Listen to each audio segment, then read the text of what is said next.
Oggi sono a bordo di un Audi S1 Sportback 4 del 2015. Monta il 2000 TFSI Turbo da 231 cavalli e 370 Nm di coppia massima. 0 a 100 dichiarato in 5.8 secondi, con una velocità di punta pari a 250 km/h. Il peso si aggira sui 1350 kg, dovrebbe pesare molto meno. Mentre per il fattore consumi ha fatto segnare 14.1 km/l nel misto, che scendono a 5.3 km/l nella guida più impegnata.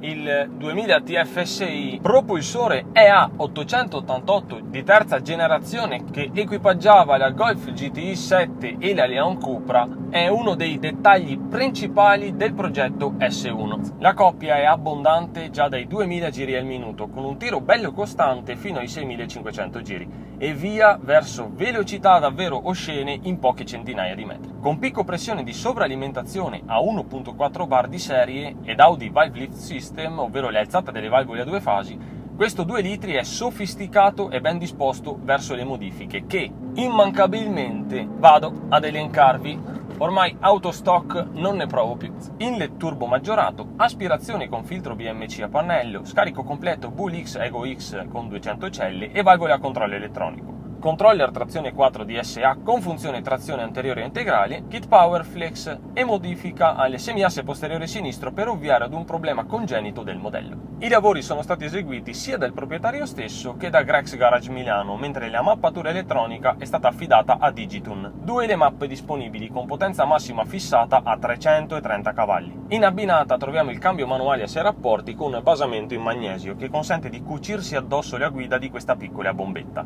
Equipaggiato con la frizione monodisco a secco, qui c'è una RSR rinforzata da BRS, risulta molto preciso e permissivo, soprattutto in scalata. Capirlo è davvero questione di poche cambiate. Chiude il cerchio e la trazione integrale permanente 4, a gestione elettronica Aldex, non ha davvero bisogno di presentazioni. Il posteriore si scompone pochissimo grazie al bloccaggio trasversale elettronico con torque vectoring, che quando necessario va a frenare gradualmente le ruote interne alla curva. Non la si perde praticamente mai, complici le dimensioni sotto i 4 metri con passo di 2,47 ed una distribuzione dei pesi 60-40. È una compatta rabbiosa che chiede solo di fare a pugni anche con vetture più grosse e potenti. Nota di merito anche alle sospensioni a ruote indipendenti, davanti di tipo MacPherson e posteriori con assali a 4 bracci. Unite all'assetto regolabile BC Racing e alle barre stabilizzatrici le garantiscono una compostezza invidiabile in ogni condizione. È l'anello di congiunzione tra le maledette turboleggere degli anni 90 e le pesantissime pseudosportive di oggi. Mamma il cambio!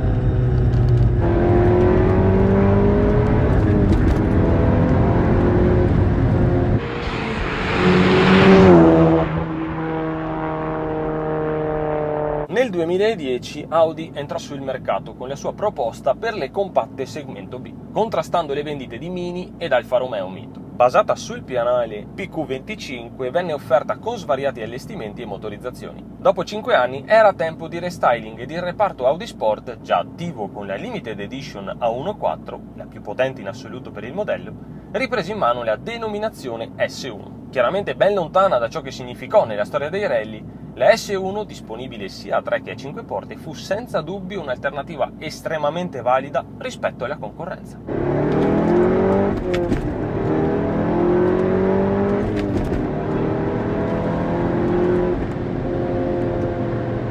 È leggermente impegnativa, non è una roba che non si riesca a gestire.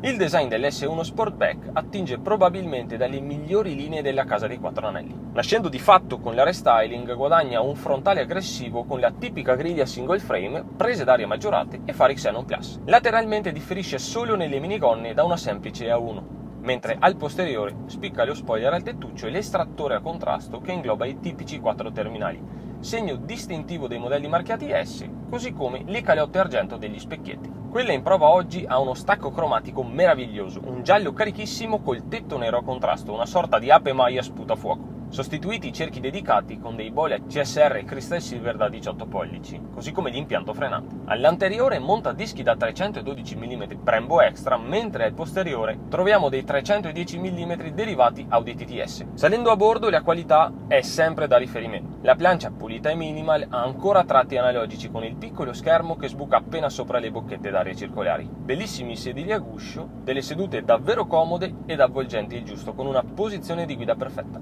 Ottimo il diametro del volante multifunzione e, soprattutto in Dynamic, la precisione dello sterzo con servoassistenza elettromeccanica. Nonostante si possano scegliere diverse modalità di guida tramite l'Audi Drive Select, rimane tendenzialmente rigida. Per me non sarà mai un aspetto negativo, non cerco mai la comodità in un'automobile di questo genere. Deve farmi divertire ed emozionare. Se voglio stare comodo, a casa c'ho il divano. Anche in frenata molto buono l'upgrade dei freni, perché questa sono col cazzo che la tiene.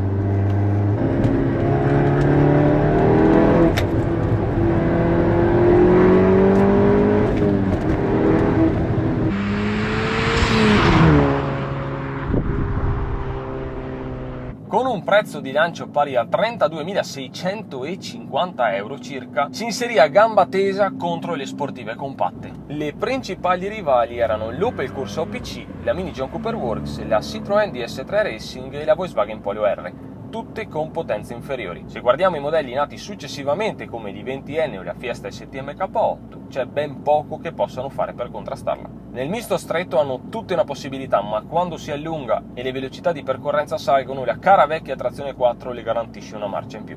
Per trovare una reale rivale bisogna guardare in casa Toyota, con la Yaris GR, che avrà pure un cilindro in meno, ma è un petardo come pochi altri. Se buttiamo un occhio all'usato, troviamo delle S1 Sportback con 50.000 km a 33-35.000 euro.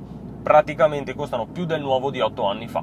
Ma con 22-23.000 euro si trovano modelli del 2015 con 80.000 km all'attivo. Ecco, magari queste possono essere dei buoni affari. Se vuoi una compatta che corra come un missile, questa qui l'ho vista superare i 270 km/h da tachimetro. È la scelta migliore possibile.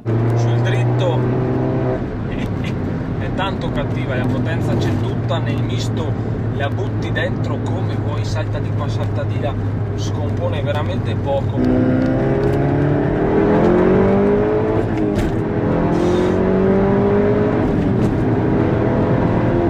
L'Audi S1 Sportback equivale al ripetente ai tornei scolastici. Gioca nella stessa categoria degli altri bambini, ma ha tutt'altra stazza, è praticamente come barare. Ha una potenza spaventosa, un peso accettabile, la trazione 4 ed è pure manuale. Lo trovo scorretta verso tutte le altre case costruttrici che ci hanno provato. Chiaro, ha anche un costo differente, ma la qualità si paga ed avere un'arma non convenzionale sotto alle chiappe non ha prezzo.